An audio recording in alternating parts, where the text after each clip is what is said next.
आज बात करते हैं दंड प्रक्रिया संहिता की धारा 125 या बीएनएस 144, क्योंकि अब नई धारा में 144 हो गई है। इसके किस लिए यूज किया जाता है, इसका प्रावधान क्या है और कब लगता है ये। तो इसका प्रावधान नॉर्मली ये रहता है कि कोई व्यक्ति जिसके पास अपना भरण पोषण का पर्याप्त साधन नहीं है, वो अपनी पत्नी, बच्चों और माता पिता को भरण पोषण देने से इनकार नहीं कर सकता। यदि वे अपना भरण पोषण करने में सक्षम नहीं है, हालांकि कभी कभी पति जिसके खिलाफ भरण पोषण का आदेश पारित किया जाता है, निचली द्वारा दिए गए फैसले से संतुष्ट नहीं हो सकता है, उसके पास इसके मंच होना चाहिए जहां वो अपने आदेश के खिलाफ शिकायत रख सके। तो नॉर्मली आप हाई कोर्ट जाते हो उसके लिए।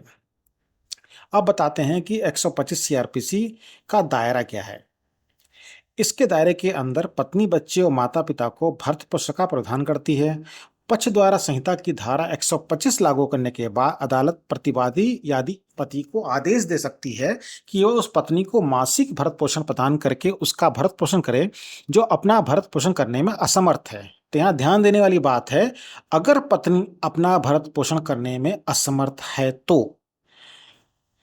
हालांकि प्रावधानों में कई अपवाद भी होते हैं कि पत्नी को भरण पोषण प्रदान करने के उद्देश्य से पति को इतना सक्षम होना चाहिए कि अलगाव होने के बाद अपनी का पत्नी का भरण पोषण कर सके, और साथ ही पत्नी को एडल्ट्री में नहीं रहना चाहिए और बिना किसी पर्याप्त कारण से अपने पति के साथ अलग नहीं रहना चाहिए। तो पत्नी को ये प्रूव करना पड़ेगा वो बगैर कारण के अलग नहीं रह रही है और दूसरा एडल्ट्री में नहीं है। यदि वो आपसी सहमति से अलग रह रहे हैं तो भी पत्नी किसी प्रकार की भरण पोषण के लिए हकदार नहीं होती है। और ये निश्चित करना होता है, अदालत हमेशा ये सुनिश्चित करती है कि दोनों पक्षों को सुना जाए।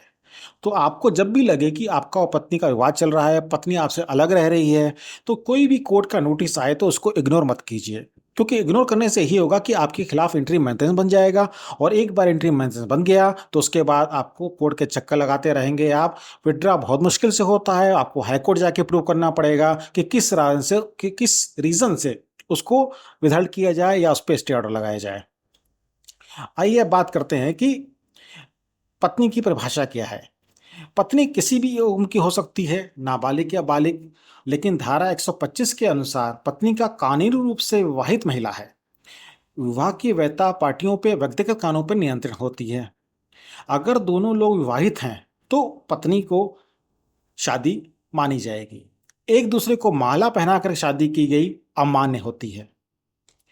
इसलिए पत्नी 3 प्रकार से अपने पति से भत्ता, गुजारा भत्ता प्राप्त करने की अधिकार नहीं है।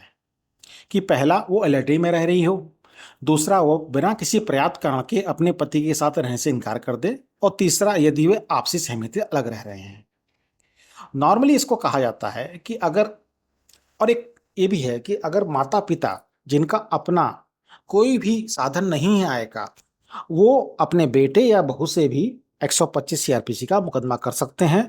और क्योंकि वो सीनियर सिटीजन है, उनमें मिलने के चांसेस ज़्यादा रहते हैं। और अगर उन्होंने प्रूव कर दिया कि उनके पास कोई आय का साधन नहीं है तो उनको जरूर मिलेगा। और अभी तो सुप्रीम कोर्ट का नया निर्णय भी आया हुआ है कि मुस्लिम तलाकशुदा महिला भी जो अपना भरण पोषण नहीं कर सकती है, वो पुनर्विवाह होने तक अपने पूर्व पति से गुजारा भत्ते लेने की अधिकार है।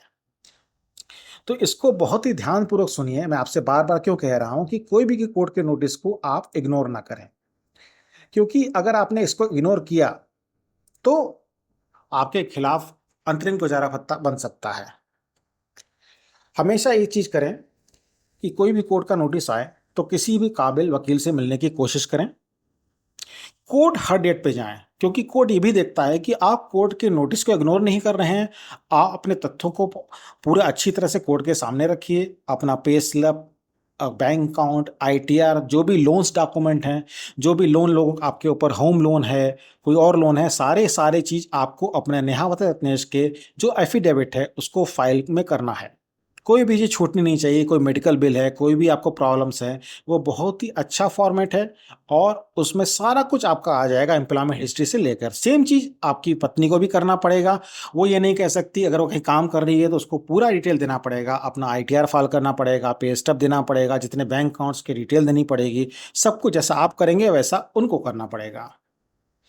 और ये सब चीज़ें बहुत साफ हैं कि कोई अगर आपको बोले कि आप कोर्ट में मत आओ, तो इसका मतलब है कि आपका केस सही दिशा में नहीं जा रहा है। आपको कोर्ट में हर डेट पे जाना है, अपना पक्ष मजबूती से रखना है, डरने की कोई ज़रूरत नहीं है। एक बार जब डिस्प्यूट हो गया है, तो उसमें आपको डरने की ज़रूरत नहीं है। आपको करना क्या है कि अपना पक्ष रखना है, वो भी मजबूती के साथ रखना है।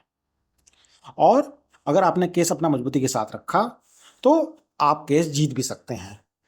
ये ज़रूरी नहीं है कि अगर वाइफ़ आपकी अपनी इनकम छुपाने की कोशिश करें, तो कोर्ट के सामने उसको संज्ञान में लाएँ कि हुज़ूर इनकी इनकम इतनी है, ये यहाँ काम कर रही हैं, इनको इन्होंने सारा डिटेल नहीं दिया। कई बार क्या करती हैं पत्नियाँ कि आपकी जो इनकम है बढ़ा-चढ़ा के बताती हैं हस्बैंड की इनकम को।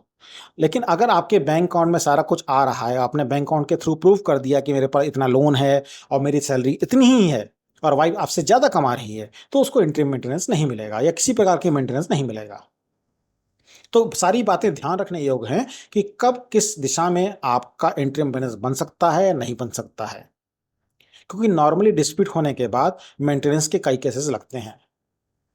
तो ध्यान रखिए, सतर्क रहिए और ये देखिए कि कोई भी चीज़ आपसे छूटे ना।